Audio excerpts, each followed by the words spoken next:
যদি হেদায়েত কপালে না থাকে এটাই তো করে দিন। কেন তোমাদের বলতেছি জানেন, এই সংক্রান্ত কথা ছেড়ে দিলাম, আওয়ামী লীগ কেন্দ্রিক কথা ছেড়ে দিলাম। কেন জানেন?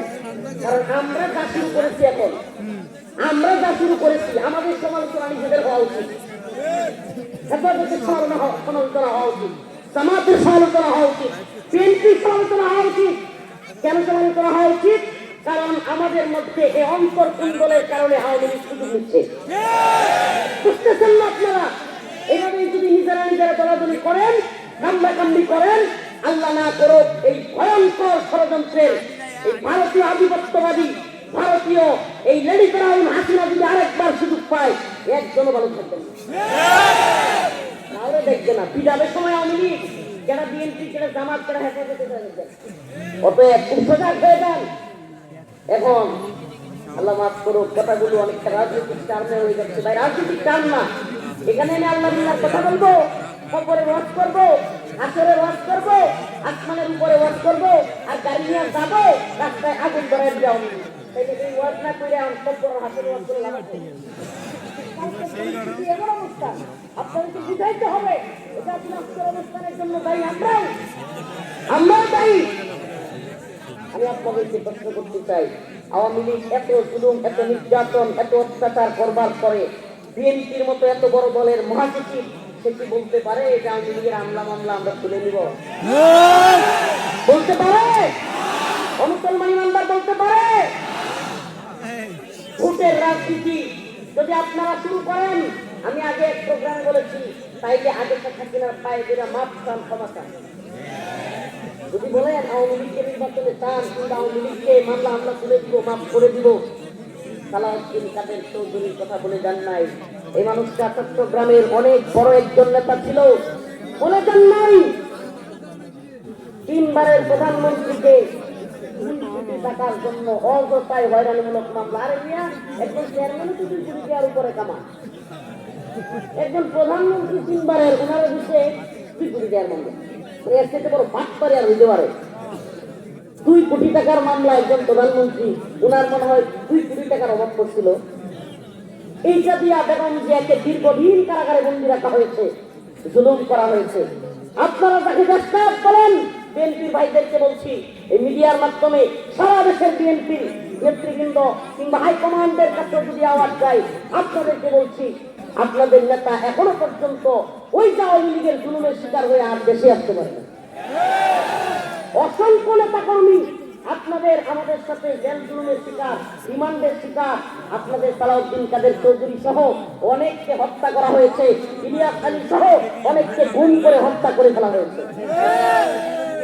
আমার একটা কথা খুব ভালো লেগেছে, সালাউদ্দিন কাদের চৌধুরী সাহেবের হুম্মাম কাদের চৌধুরী বাচ্চা বেটা, তিনি বললেন একটা মঞ্চে সমাবেশে যে আমারে অনেকেই বলে যে আপাতত আওয়ামী লীগের ভোটেরও দরকার আছে, একটু রয়েছে কথা বলিয়েন। হুম্মাম কাদের চৌধুরী চিৎকার দিয়ে কয়, কিসের কথা? আওয়ামী লীগের ভোটে আমার দরকার নাই। এইটা না বাচ্চা বেটা, অন্তরে জ্বালা আছে। আমি বলি শুনেন, যদি আওয়ামী লীগের দালালি করে থাকেন, আওয়ামী লীগের নির্বাচনে চাইবেন। যদি আওয়ামী লীগ আপনার জুলুম করে থাকে, আপনার নেতার, আপনার নেত্রী জুলুম করে থাকে, আপনি কোনোভাবে আওয়ামী লীগকে নির্বাচনে চাইতে পারেন না।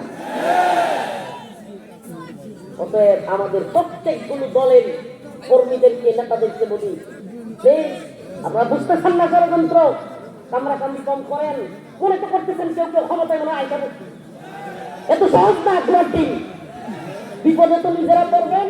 তাও আমরা যারা ক্ষমতার বাটবাটোয়ারা চাই না, যেহেতু আপনাদের পক্ষে সবসময় থাকি, আমরা যাবো বুঝলেন। আমি তো ক্ষমতার বাটবাটোয়ারা বিশ্বাস করি না, গণতান্ত্রিক রাজনীতিতেই বিশ্বাস করি না। কিন্তু সব সময় আরে এখন যারা কথা বলেন, আমাদের কিছু চিন্তা কথা বলেন, আল্লাহ মাফ করুন, ছোট মানুষ। কিন্তু আমি জামাতের পাশাপাশি ছিলাম কারাগারে দীর্ঘদিন। আমি জামাত আমার কাছে কিন্তু পাঠাইতেন, হাতিয়া পাঠাইতেন, আমার পরিবারের খবর রাখতেন। এমনকি অন্যান্য যারা আছেন সরাসরি আমার সাথে কথা হয়। আমি সবাইকে বলি একটা কথা, একটা জায়গায় অন্তত একমত থাকিয়েন, একটা জায়গায় অন্তত একমত থাকিয়েন। আওয়ামী লীগ এবং ভারতকে সুযোগ দেন। ক্ষমতার রাজনীতিতে 4 দিন আগে বন্ধু ছিল জামাত বিএনপি, আজকে শত্রু হয়ে যাচ্ছেন ক্ষমতার জন্য। শত্রু হইয়া এমন জায়গায় যায় না যে নিজেরা বিলাডিলি করতে করতে আবার আল্লাহ না করুক এই দেশে ওই ফেসিবাদ ওই জুলুম আবার থাকেও। আমার কথা কষ্ট নিচ্ছেন? কথা বুঝতে পারতেছেন? আমাদেরকে সজাগ থাকতে হবে। আমরা সুন্দর দেশ পাইছি। মুসলমান ডক্টর মোহাম্মদ ইউনূসের সমালোচনা করলে এখন কেউ জেনে নেয়? এই কথা বলেন, জেনে নেয়? ডক্টর মোহাম্মদ ইউনূস কিংবা উপদেষ্টাদের সমালোচনা করলে কারণ ভাষা হয় কিছু বলছে ওই একবারে হাইকমান্ডের কিংবা গোপালগঞ্জের কোনো নেতার দরকার নাই। এলাকার যেগুলো মন্ত্রীরা নেতা এগুলো আমার নেত্রী কি বলছে ছিল কি ছিল না? কাল্লাই কুত্তার বাগানা ছিল কি ছিল না? এই পরিস্থিতি থেকে আমরা মুক্তি পাইছি কি পাই নাই? এখন ওই পরিস্থিতিতে আবার যাইবার চাই? বলেন আবার যাইবার চাই? যদি যেতে না চাই ক্ষমতার রাজনীতি খুব ভারসাম্যভাবে করবেন। ক্ষমতায় যাতে চান, ইসলামের পক্ষে কাজ করতে চান, অবশ্যই সেটাও খুব ইনসাফের সাথে, তার উপরে কোনো জুলুম না হয়। আল্লাহ বুঝার তৌফিক দান করুক, আমল করার তৌফিক দান করুক। একটা জায়গায় একমত আমাদেরকে থাকতেই হবে। আমরা 17 বছর দেখেছি পিলখানায় সিরিয়ার বিদ্রোহের নামে সেনা অফিসারকে হত্যা দেখেছি। 2013 সালে আলমদেরকে রাতের অন্ধকারে ডেকে নিয়ে শাপলা চত্বরে ঢুকে রাতের অন্ধকারে লাইটগুলো বন্ধ করে দিয়ে সমস্ত মিডিয়া, দিগন্ত টেলিভিশন, ইসলামিক টিভি, অনেক টেলিভিশন বন্ধ করে দিয়ে রাতের অন্ধকারে নির্মম ভাবে শত শত মাদ্রাসার ছাত্র আলমদেরকে হত্যা করতে আমরা দেখেছি। দেখি নাই? এত হত্যা, এত নির্যাতন দেখেছি। তারপরেও যদি বাঙালির হুঁশ না ফিরে, তাহলে এই বাঙালির জন্য আল্লাহ না করুক। আল্লাহ বলছে যে জাতি পরিবর্তন হতে চায় না, হয় না, আল্লাহ তাদের পরিবর্তন করে না। ইন্নাল্লাহা লা ইউগাইয়িরু লা ইউগাইয়িরু মা বিআনফুসিহিম ইন্নাল্লাহা লা ইউগাইয়িরু মা বিকাওমিন হাত্তা ইউগাইয়িরু মা বিআনফুসিহিম। ওই আল্লাহ ওই জাতিকে পরিবর্তন করেন না, এই জাতি নিজেরা পরিবর্তন হয় না। চায় আমরা পরিবর্তন চাই কি চাই না? আমরা চাই এদেশের সাম্য, ইনসাফ, ভাতৃত্ব প্রতিষ্ঠা হোক। আমাদের কোনায় কয় হিসলা হয়ে গেছে না, ঢাকায় কয় হিসলা হয়ে গেছে। আপনারা কথা বলেন না কেন? একটা ইনসাফের সমাজ, একটা কোরআনের সমাজ, ইসলাম মূল্যবোধের সমাজ, একটা ইনসাফের রাষ্ট্র যেখানে চাঁদাবাজি, টেন্ডারবাজি, দুর্নীতি, অনিয়ম, ঘোষ, খারাপ কাজ, মানুষকে হত্যা করা, জুলুম করা, নির্যাতন করা, এগুলো থাকবে না। একটা শরিয়ার ভূমি আমরা চাইতে চাই না। আল্লাহ তাআলা এই মুফাসসির শরিয়ার ভূমি হিসেবে কবুল করুক। জোরে বলেন আমিন। আয়াতে কারিমা কি কষ্ট নিচ্ছেন? একটু আউট কথা বলে ফেললাম। কেন বললাম এটাও বলি। আগামীকালকের যে পরিস্থিতি শেখ হাসিনার রায়কে কেন্দ্র করে, এটা অনেকেই জানে না। আলহামদুলিল্লাহ বলেন। এই যে লেডি ব্রাউন, আমি এদেরকে বলি লেডি ব্রাউন, ফেরাউনের মহিলা ভার্সন। লেডি ব্রাউন নাম হলো শেখ হাসিনা। লেডি ব্রাউন খুনি হাসিনার আগামীকালকে কিংবা অচিরেই ইনশাআল্লাহ ফাঁসির রায় হতে পারে। আলহামদুলিল্লাহ বলেন, আরো জোরে বলেন আলহামদুলিল্লাহ। আল্লামা সাইয়্যিদ রাহিমাহুল্লাহর ফাঁসির রায় দিয়েছিল ইস্তরা। আজকে আল্লাহ তাআলা ওদের পরিণতি দেখায় দিচ্ছে। ওলামায়ে কেরামের নামে ফাঁসির রায় দিয়ে মজা নিত। ওই যে শামসুদ্দিন চৌধুরী মানিক, সে একদিন টকশোতে বলছিল যে আমার জীবনের একটাই খারাপ লাগা, কষ্ট, যে আমি সাইদিরে ফাঁসির দিতে পারলাম না, বেঁচে যেতে পারলাম না। আল্লাহ তাআলা সুবহানাল্লাহ এই শামসুদ্দিন চৌধুরী মানিকের পরিণতি দেখায়া মুমিনের অন্তরে প্রশান্তি দিয়েছে।